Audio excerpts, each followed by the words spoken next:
ಸರ್ವರಿಗೂ ಕೂಡ ಈದ್ ಹಬ್ಬದ ಶುಭಾಶಯ ಸಲ್ಲಿಸ್ತೇನೆ. ಎಲ್ಲ ಧರ್ಮದ ಹಬ್ಬವೂ ಕೂಡ ಶಾಂತಿ, ಪ್ರೀತಿ, ವಿಶ್ವಾಸ, ಸೋದರತೆ ಮತ್ತು ನೆಮ್ಮದಿಯ ಜೀವನಕ್ಕೆ ಬೇಕಾಗುವಂತಹ ಹಬ್ಬದ ಆಚರಣೆ ಆಗಿದೆ.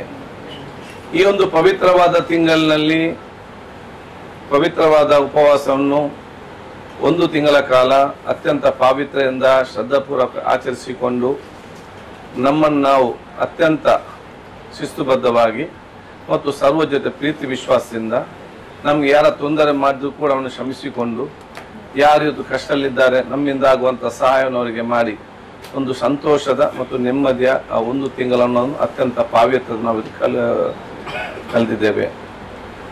ಈ ಒಂದು ಉಪವಾಸ ವೃತ್ತದ ಆಚರಣೆಯು ಈ ತಿಂಗಳಿನಲ್ಲಿ ನಾವು ಅತ್ಯಂತ ಶಾಂತರಾಗಿ ಪ್ರೀತಿಯಿಂದ ವಿಶ್ವಾಸದಿಂದ ತಮ್ಮ ವ್ಯಕ್ತಿತ್ವ ರೂಪಿಸಿಕೊಂಡು ಮುಂದಿನ 1 ವರ್ಷ ತನಕ ಕೂಡ ಇದೇ ವ್ಯಕ್ತಿತ್ವ ರೂಪಿಸಿಕೊಳ್ಳಲಿಕ್ಕೆ ಬೇಕಾಗಿ ನಮ್ಮನ್ನು ನಾವೇ ಆತ್ಮಾವಲೋಕ ಮಾಡುವಂತಹ ಒಂದು ಪವಿತ್ರವಾದ ತಿಂಗಳಾಗಿದೆ. ಆದ ಕಾರಣ ಮುಂದಿನ ವರ್ಷದವರೆಗೂ ಕೂಡ ಈ ಪಾವಿತ್ರ್ಯತೆಯ ತಿಂಗಳ ಎಲ್ಲ ಶ್ರದ್ಧಾಪೂರ್ವ ಮತ್ತು ಭಕ್ತಿಪೂರ್ವಕ ಆಚರಿಸಿದಂಥ ಎಲ್ಲ ಪ್ರಾರ್ಥನೆಯು ನಮ್ಮ ವ್ಯಕ್ತಿತ್ವ ರೂಪುಗೊಳ್ಳಿ. ಇವತ್ತು ನಾವೆಲ್ಲರಿಗೂ ಅತ್ಯಂತ ಸಂತೋಷದಿಂದ ಈದ್ ಹಬ್ಬವನ್ನು ಆಚರಿಸ್ತಿದ್ದೇವೆ. ಈದ್ ಹಬ್ಬ ಒಂದು ಸೌಹಾರ್ದತೆಯ, ಒಂದು ಪ್ರೀತಿಯ, ಒಂದು ಸೋದರತೆ ಹಬ್ಬವಾಗಿ ಪರಿವರ್ತನೆ ಆಗಲಿ.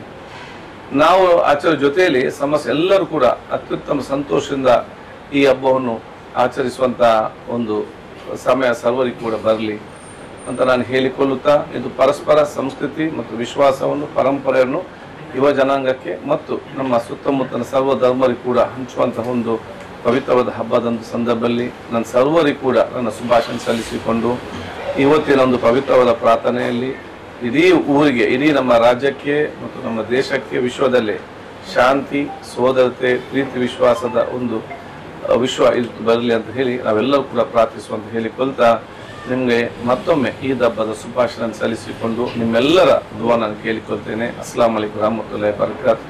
ಇಂತನ ಸೋದರಿಗೆಲ್ಲರಿಗೂ ನನ್ನ ನಮಸ್ಕಾರಗಳು.